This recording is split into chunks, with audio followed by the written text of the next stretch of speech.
The faint, cloying scent of expensive perfume and champagne hung in the air, a cloying fog in the cavernous, glass-walled room. To Elias, it felt like drowning. He sat in a minimalist chair, a piece of furniture that cost more than his monthly rent, positioned just so in the corner, a deliberate island in a sea of glittering guests. He was a relic in a museum of the future, a worn, leather-bound book in a library of sterile tablets. His son, Julian, stood at the center of it all, the sun around which these temporary planets orbited. He was unwrapping another gift, a sleek, impossibly thin watch from his fiancée's father, a man whose smile was as polished and hard as the marble floors. The crowd murmured its approval, a soft chorus of adoration for wealth. Julian laughed, a sound that didn't quite reach his eyes, and he held up the watch for all to see. His gaze flickered for a moment, catching his father's. There was no warmth in it, only a flash of irritation, a cold annoyance, as if Elias were a stain on his perfect, white canvas. To them, a voice of quiet thunder would later narrate. He was just an old man, a ghost at the feast of his own son's success, a quiet, embarrassing reminder of a past Julian had worked so hard to bury. But they were about to learn that some ghosts cast very long shadows, shadows forged in fires they could never imagine. Welcome to our channel. If you believe that true strength is found not in the noise of pride but in the silence of character, and that honor is a currency that can't be bought or sold, then you have found a home here. Join our community of storytellers by subscribing and clicking the bell, so you never miss a tale that reminds us of the quiet, unbreakable heroes who walk among us, unseen and unheard, until the one moment they are needed most. The story of Elias and his son is more than just a family drama. It is a testament to the fact that you can never truly know the measure of a man by the clothes he wears or the silence he keeps.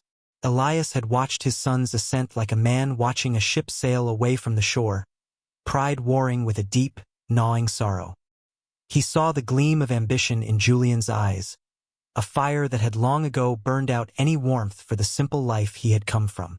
The party was the apex of this journey, a monument to Julian's new world, a world where Elias, with his calloused hands and his quiet, watchful eyes, no longer fit. He had brought a gift, of course. It sat on a table crowded with designer bags and expensive gadgets, a small, clumsily wrapped package that seemed to shrink under the glare of the recessed lighting. Inside was a small, hand-carved wooden bird, whittled from a piece of weathered oak he had kept for decades. He had spent weeks on it, his old, stiff fingers working the wood until it was smooth as silk, the grain flowing like feathers. It was a replica of a bird he and Julian had seen on a camping trip when Julian was 7, a moment of pure, uncomplicated joy before the world had sunk its teeth into his son. But Julian hadn't even opened it. He had taken it with a tight, forced smile, placing it on the table with the same dismissive air one might use for a piece of junk mail. Elias felt the familiar pang, not of anger, but of a deep, resonant sadness. It settled in his chest, a heavy, cold stone. He watched his son, now preening under the adoring gaze of his future father-in-law, Mr. Sterling, a man built of sharp angles and calculated charisma. He saw the way Julian mirrored the man's posture, the way he laughed at his jokes, a desperate, hollow echo. Elias wasn't a fool. He understood the language of this world, even if he did not speak it. It was a language of transaction, of status, of leveraging relationships for personal gain. His own existence, his quiet life in a small 2-room apartment filled with books and the scent of old wood and cleaning oil, was an antonym to every word they spoke. He was a liability, a loose thread on a perfect suit. He just hadn't realized how much of one he had become until the moment his son finally turned to him, his face a mask of strained patience, and decided to cut that thread for good. The finality was what struck him most. It wasn't a burst of anger. It was a cold, calculated execution. The walls of Elias's apartment were a testament to a life lived with intention and care. Every book on the single, large bookshelf was aligned with military precision, their spines a patchwork of worn leather and faded paper.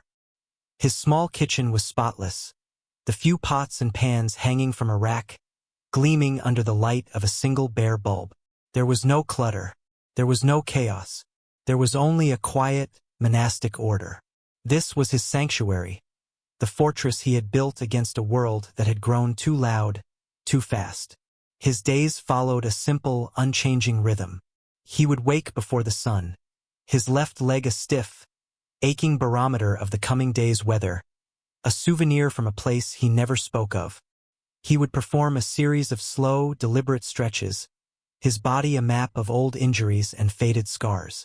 Then he would walk, for miles, through the quiet, sleeping streets of the city, his limp a steady, percussive beat on the pavement. He wasn't walking to get anywhere. He was walking to keep the ghosts at bay. The ones that whispered in the quiet moments, the ones that lived in the space between heartbeats. He worked part-time as a handyman at a local community center, fixing what was broken, asking for nothing but the satisfaction of seeing something made whole again. He spoke little, but the children at the center adored him. They saw the kindness in his eyes, the gentle patience in his gnarled hands as he fixed a broken toy or repaired a wobbly chair. They didn't see a failure, an old man left behind by the world. They saw strength. They saw safety. His relationship with Julian had become a series of brief, sterile phone calls. Julian would call out of a sense of duty. His voice always rushed, distracted. "Hey, Dad. How are things?" "Good, good. Listen, I'm swamped right now. Can I call you back?" He rarely did. When he did speak, it was with a tone of thinly veiled condescension. "Are you eating properly, Dad? You should get out more. Maybe join a club for, seniors." Each word was a small paper cut, a tiny, stinging reminder of the chasm that had opened between them. Julian saw his father's simple life not as a choice, but as a failure. A failure to be ambitious, a failure to accumulate, a failure to become someone of consequence in a world that measured a man by his net worth. He could not comprehend that Elias had already been someone of consequence, in a world where the stakes were infinitely higher than any stock market. He didn't see the worn leather bracelet his father never took off. He never thought to ask what it covered. If he had, he might have seen the faded ink, the ghost of a symbol, a winged dagger shrouded in shadow, that would have told him everything he needed to know. He never noticed the way his father's eyes would sometimes glaze over, looking at something far beyond the walls of his small apartment, his gaze fixed on a distant, smoky horizon. He saw only an old man, a remnant of a life he had thankfully escaped. The invitations to the birthday party had been a source of quiet dread for Elias for weeks. He knew what it would be, a performance, a showcase, and he knew the role he was expected to play, the humble, slightly embarrassing father, to be trotted out for a brief moment before being gently ushered back into the wings. He went anyway, because beneath the layers of disappointment and hurt, there was still a father's love, a stubborn, resilient thing that refused to die, even when it was starved of warmth and light. He had held onto the hope that somewhere, buried deep beneath the expensive suit and the practiced smile, was the boy he had taught to fish, the boy who had once looked at him with unfiltered adoration. He was about to find out that boy was well and truly gone. Julian's fiancée, Amelia, was the architect of his new life. She was beautiful, intelligent, and came from a family whose name was etched onto the cornerstone of the city's most prestigious financial firm. Her father, Mr. Sterling, saw Julian not as a son-in-law, but as a promising investment. He was young, ambitious, and malleable. He had the hunger but lacked the pedigree. Sterling could provide the pedigree, and in return, Julian would be another loyal asset in his empire. Their relationship was a merger, and the birthday party was its public announcement. The house itself was a statement, a sprawling monolith of glass, steel, and white stone. It looked less like a home and more like a private art gallery. Every object was chosen for its aesthetic value and its brand recognition. It was a house designed to be photographed, to be envied. And for Julian, it was the ultimate symbol of his arrival. He had made it. He had shed the skin of his past, the suffocating mediocrity of his upbringing, and emerged reborn, polished, and expensive. His anxiety about his father's presence had been a low hum for weeks, growing into a deafening roar as the day of the party approached. "Are you sure he has to come?" he had asked Amelia one night, as they stood on their balcony overlooking the perfectly manicured lawn. "It's just, he doesn't fit in, Amelia. He'll wear that old, worn jacket. He'll stand in the corner and just watch everyone. It's creepy." Amelia had sighed, placing a perfectly manicured hand on his arm. "Darling, he's your father. It would look strange if he wasn't here. We'll just manage him. Keep him away from anyone important. My father understands. He thinks it's quaint that you came from such humble stock and pulled yourself up." The word quaint stung Julian more than embarrassing. It reduced his father's entire life, his struggles, his quiet dignity, to a charming little anecdote in the story of Julian's success. It made him a prop. The preparations for the party were a military operation. Caterers, florists, and lighting technicians swarmed the house for days. Julian oversaw it all with a frantic energy, his phone glued to his ear. He was curating an experience, a perfect evening that would cement his place in this new stratosphere. He spoke to his father only once in the week leading up to it. "Dad, just try to look presentable, okay? No weird stories. Just smile and nod. And please, don't bring one of your projects." The project was a reference to the handmade gifts Elias always gave him, gifts that felt like accusations of the life Julian had abandoned. Elias had simply said, "I understand, son," his voice calm and steady, betraying none of the hurt.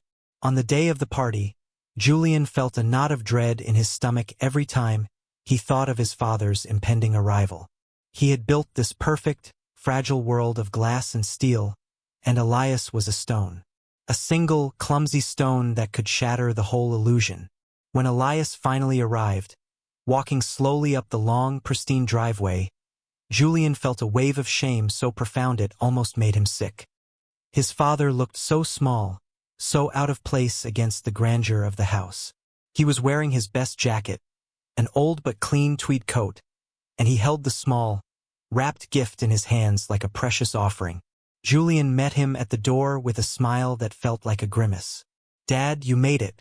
Great." He took the gift without looking at it and quickly placed it on the gift table, tucking it behind a large box from a luxury brand, hiding it from view. For the next hour, Julian did his best to ignore his father, introducing him to no one, his attention focused entirely on schmoozing with Mr. Sterling's business associates. But he was always aware of him, a silent, judging presence in the corner of his eye, the stone in his gut, the ghost at his feast. The moment came after the champagne toast. The guests were laughing, their voices echoing in the high-ceilinged room. Julian, flushed with alcohol and success, felt a surge of confidence. He was the king of this castle. He had their respect. He had their admiration. He finally had everything he had ever wanted. And yet, his father's silent presence in the corner felt like a rebuke, a silent judgment that undermined his entire victory. Elias had not moved from his chair. He nursed a single glass of water, his eyes watching the scene with a placid, unreadable expression. He looked like a man waiting for a train, patient and detached.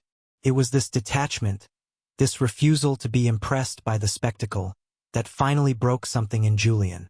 He wanted his father to be proud. No, that wasn't right. He wanted his father to be envious. He wanted him to see what he had become and feel the sting of his own insignificance. But Elias offered him nothing. No pride, no envy, just a quiet, steady gaze. Mr. Sterling clapped Julian on the back. "You've done well for yourself, son. A real go-getter. A pleasure to see a young man who isn't afraid to leave the past behind." The words were like a lit match tossed into a puddle of gasoline. Leave the past behind. That was it. That was the solution.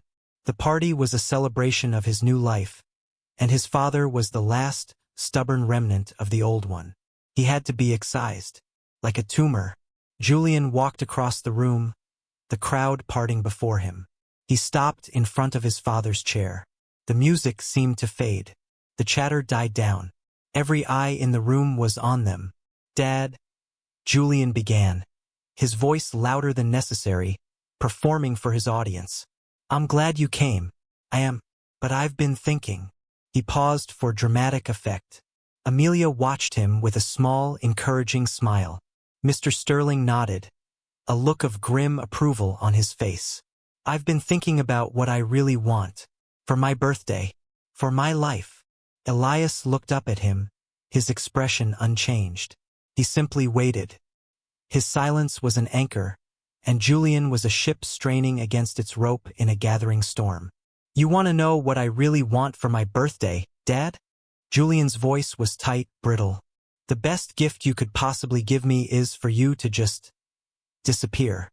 To leave. For good." The silence that followed was absolute. It was a physical thing, a heavy blanket that smothered all the air in the room. The guests stared, their painted smiles frozen on their faces. It was a moment of breathtaking, spectacular cruelty. Elias's eyes, for the first time, showed a flicker of something. It wasn't anger or shock. It was a deep, profound wound. He looked at his son, the boy he had raised, the man he had become, and he saw a stranger with his son's face. The room held its breath, waiting for the explosion, the argument, the tears, but they did not come. Elias had faced down terrors that would have shattered the minds of these soft, pampered people. He had endured pain they could not comprehend. He would not give his son the satisfaction of a public breakdown. He simply, slowly, nodded his head. A sad, tired smile touched Elias's lips, a faint tremor in a placid lake. It was a smile of acceptance, of surrender, not to his son's cruelty, but to a truth he had been avoiding for years. The boy was gone. The connection was severed. There was nothing left to fight for. "Okay, son," he said, his voice quiet but clear in the cavernous silence. "I understand." He placed his unfinished glass of water on a nearby table with a steady hand. Then he pushed himself up from the low chair. The movement was slow, deliberate. His left leg, always a source of quiet pain, seemed stiffer now, the limp more pronounced as he put his weight on it. It was as if the emotional blow had manifested as a physical one. He did not look at Julian again. He did not look at Amelia or Mr. Sterling.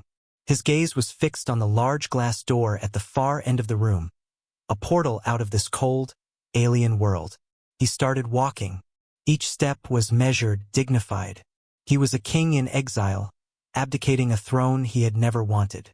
The crowd of guests parted for him, a silent, uneasy sea. They avoided his eyes, their expressions a mixture of pity, discomfort, and a kind of morbid fascination. They were witnessing a patricide of the soul, and it made them deeply uncomfortable. In the kitchen, hidden from the main party, a young catering assistant named Leo had been watching the entire exchange through the service window. Leo was a student, working 2 jobs to get by, and he had been observing the old man in the corner all evening. He had seen the way the son, Julian, treated him, the dismissive gestures, the cold glances. He had seen the beautiful handmade gift get hidden away like a piece of trash. Something about the old man's quiet stillness had captivated him. It wasn't weakness. It was a kind of strength Leo had never encountered before, a solid, unshakable presence. As Elias walked towards the door, his path took him past the kitchen entrance.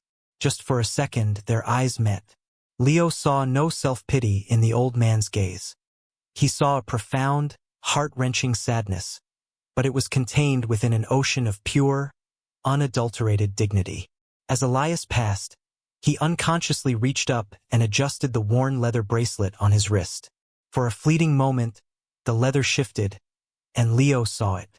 A flash of dark ink against weathered skin. It was a symbol intricate and strange. A wing, a dagger, a shadow. It meant nothing to Leo, but the sight of it, combined with the man's incredible composure, sent a shiver down his spine.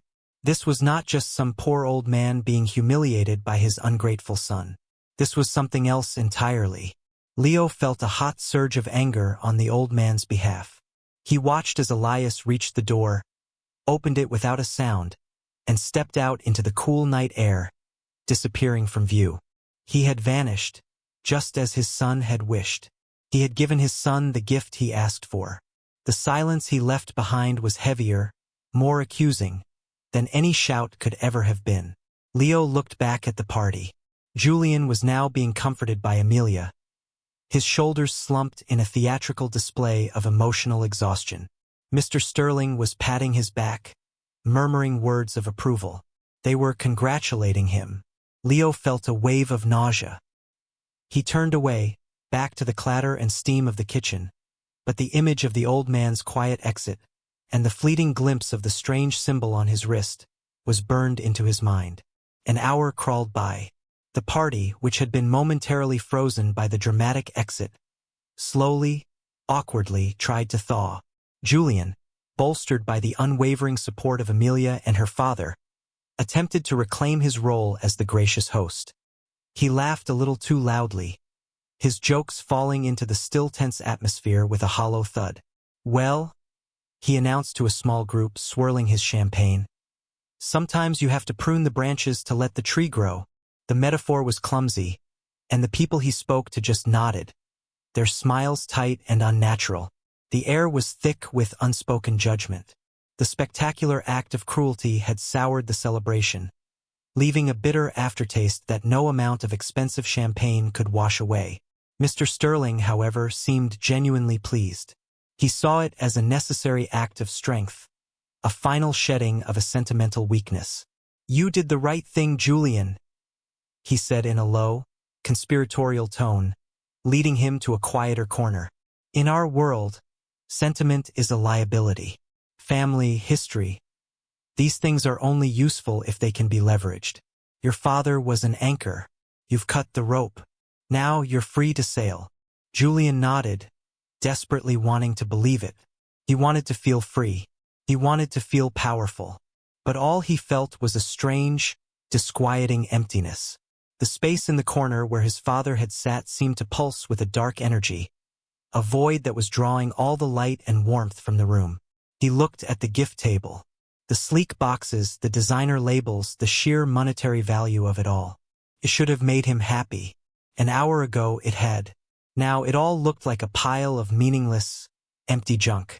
Outside, the quiet, manicured street lay sleeping under a blanket of suburban peace. The only sound was the faint chirp of crickets and the distant hum of the city. But then, a new element introduced itself. It was not a sound, but a light, a rhythmic, pulsing blue and red, painting the leaves of the oak trees in silent, flashing colors. It swept across the glass walls of Julian's mansion, a silent, strobing announcement. Inside, the guests began to notice. A murmur went through the crowd. Heads turned towards the windows. The reflection of the flashing lights danced across their confused faces. There was no siren. That was the most unsettling part. The absence of a siren spoke not of an emergency, but of a quiet, deliberate, and unstoppable purpose. The calm before the storm. The narrative of the evening was about to be violently rewritten.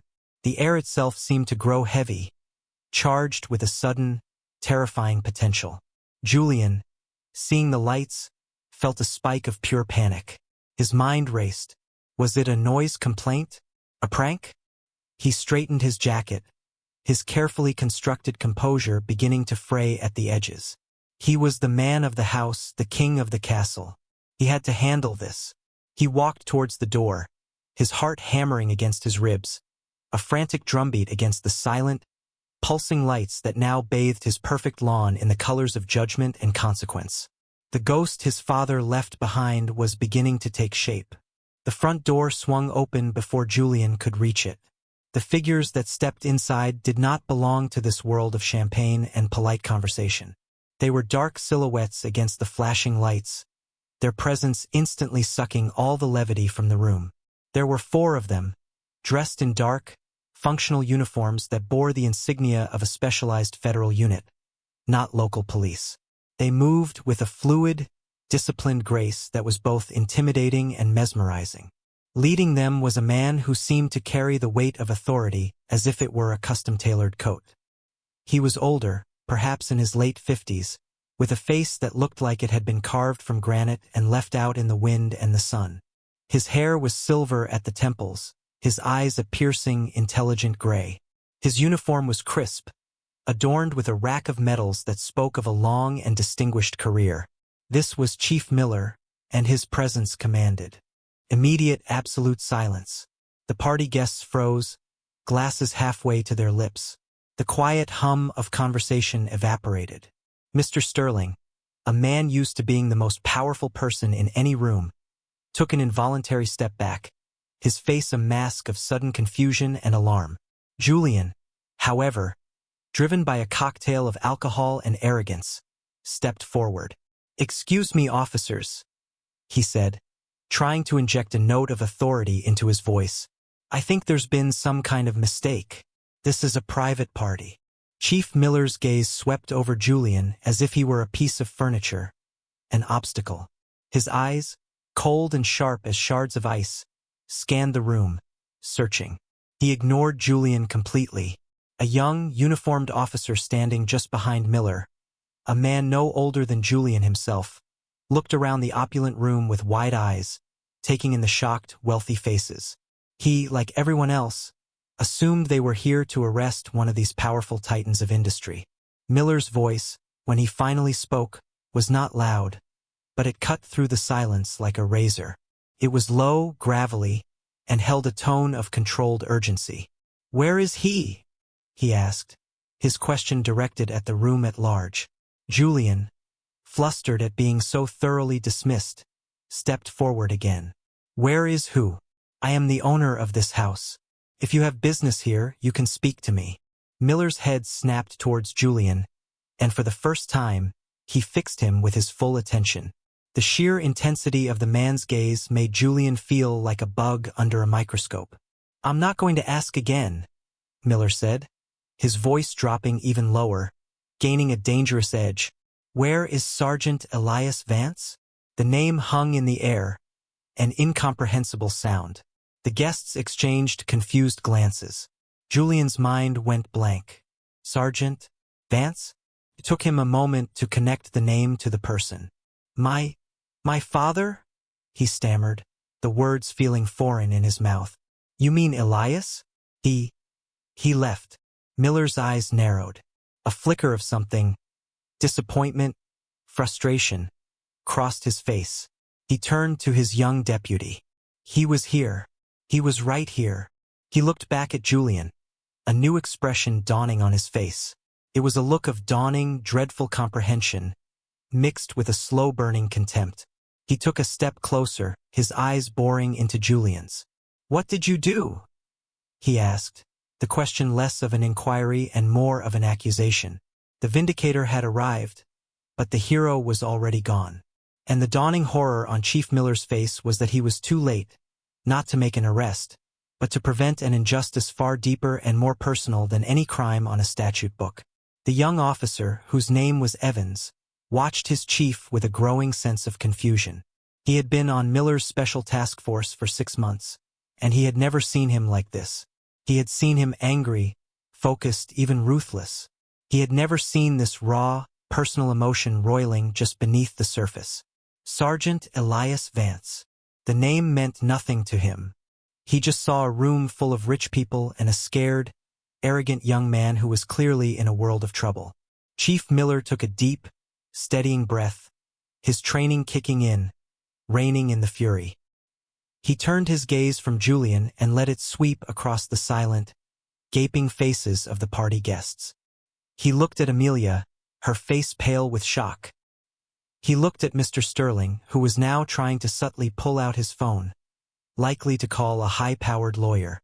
"Put the phone away," Miller commanded without looking at him, and Sterling's hand froze as if he'd been tasered.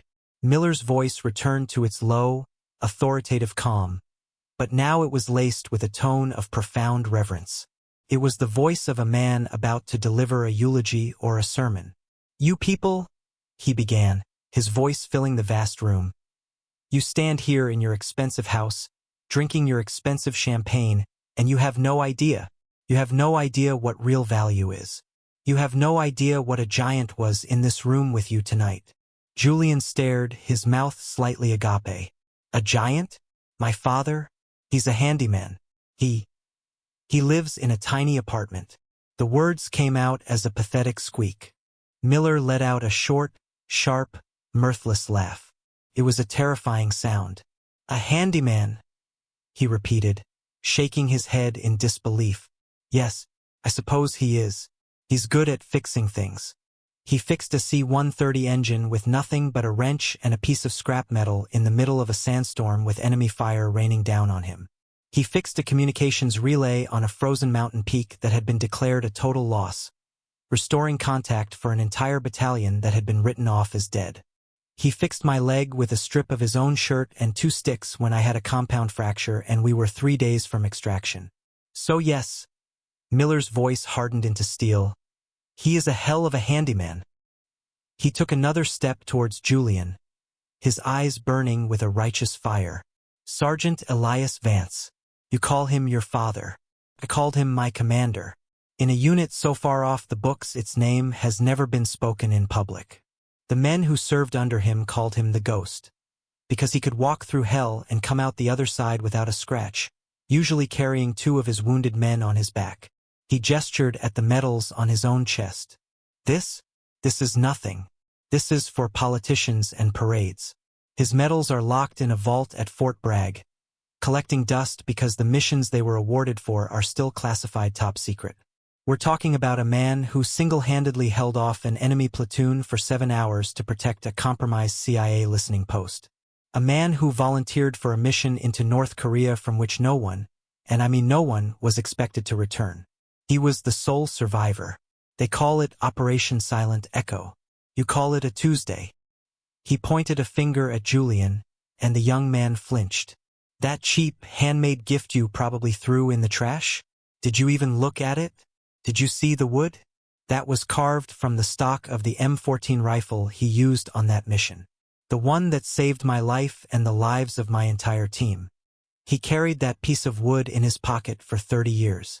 On the screen, the text would flash, stark and white against a black background. SGT. Elias Vance. The Ghost. Unit. Classified. Awards. Distinguished Service Cross. Silver Star. W/4 Oak Leaf Clusters. Bronze Star with Valor. Purple Heart. X3. Presidential Unit Citation. Redacted. Miller's gaze shifted to Mr. Sterling.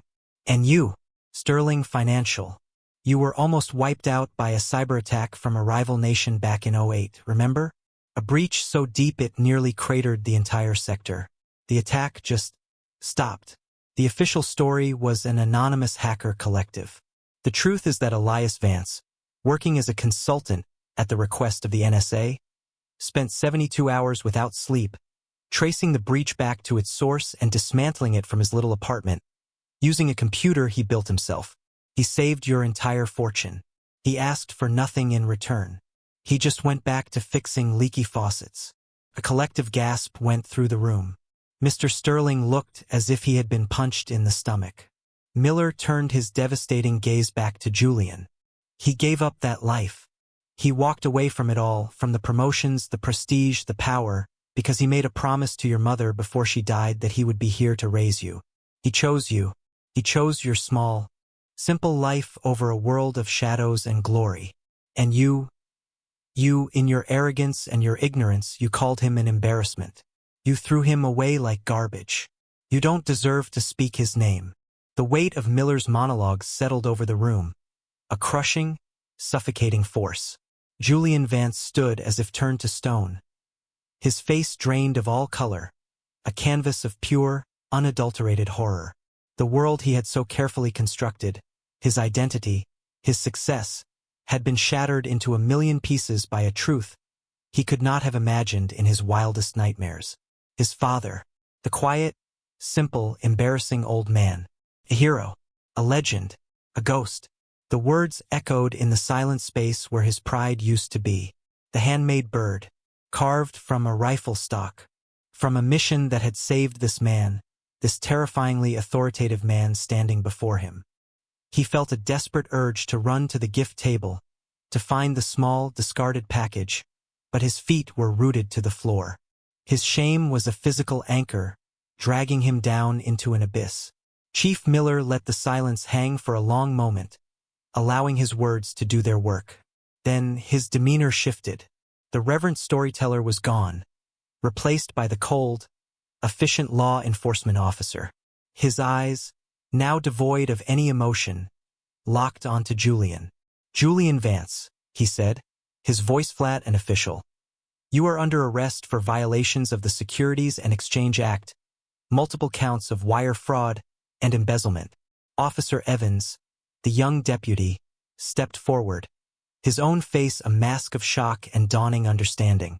He produced a pair of handcuffs, the metallic click echoing in the silent room like a gunshot. Julian looked wildly from Miller to Evans, his mind struggling to process this new assault. "What? No, you're mistaken. Mr. Sterling, tell them." Mr. Sterling, however, was a statue of pale, sweating wax. He looked at Julian not with support, but with the cold calculation of a man cutting his losses. He had invested in an asset, and that asset had just become a catastrophic liability. Amelia, his fiancée, took a step away from him, her beautiful face a mixture of disgust and fear. The merger was off. As Evans gently but firmly pulled Julian's hands behind his back, Julian's eyes darted around the room, searching. They were not searching for help or for an escape route. They were searching for his father. He half expected, half hoped that Elias would walk back through the door, that this was all some terrible, elaborate test. But the doorway was empty. His father was gone. He had honored his son's wish. The vindication was absolute, but the hero was not there to witness it. He didn't need to. His honor was not something that could be given or taken away by the opinions of others. It was forged in fire, and it was his alone. As Julian was led away in handcuffs, a broken, humiliated man, the catering assistant, Leo, watched from the kitchen doorway. He looked past the shattered party, past the stunned guests, and out the large glass door through which the old man had disappeared. He finally understood the quiet dignity, the unshakable composure. It wasn't the patience of a weak man. It was the peace of a man who had already faced and conquered his own personal hell 1,000 times over. The world had thrown its worst at him, and he had endured. A son's cruel words were just one more scar, invisible to the eye, but carried with the same silent strength as all the others. The departure of the police was as quiet and efficient as their arrival. The flashing lights receded down the long driveway, leaving the house and its remaining occupants steeped in a thick, suffocating silence. The party was over. The spell was broken. Guests began to leave in ones and twos, not speaking, avoiding each other's eyes. They moved like mourners leaving a funeral, slipping away from the scene of the tragedy. The lavish mansion, which had seemed so vibrant and full of life just an hour before, now felt like a mausoleum. It was cold, empty, and haunted by the ghost of a man who was very much alive.